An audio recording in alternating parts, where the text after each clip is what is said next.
Salam əziz izləyicilər. Bu gün Cənub bölgəsinin çox ləzzətli yeməklərindən olan balıq ləvəngisi və südlü plov reseptini sizinlə bölüşürəm.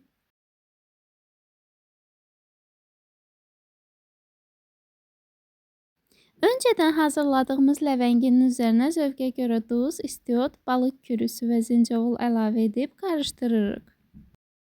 Qeyd edək ki, zincəvul ancaq Cənub bölgəsində yaz aylarında yetişir və balıq ləvəngisinə xüsusi və çox ləzzətli bir dad qatır. Onu da qeyd edim ki, toyuq ləvəngisinə nisbətən balıq ləvəngisinə qoz daha çox əlavə olunmalıdır. Balıq ləvəngisini hazırladıkdan sonra öncədən təmizlənib və yuyulmuş balığın hər tərəfinə zövqə görə duz, istiot əlavə edib, içini ləvəngi ilə doldurub, öncədən isidilmiş sobada 180 dərəcədə 40-45 dəqiqə bişiririk.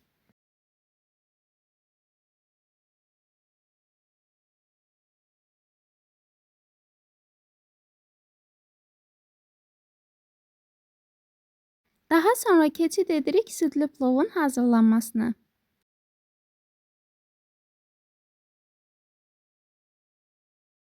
3 stəkan düyünü təmiz yuduqdan sonra qazana əlavə edib, üzərinə bir dolu xörək qaşığı duz, yarım xörək qaşığı şəkər tozu, biraz kərəyağı və 2 litr süd əlavə edib, ocağın üstünə qoyub süd düyüyə hopana qədər bişiririk.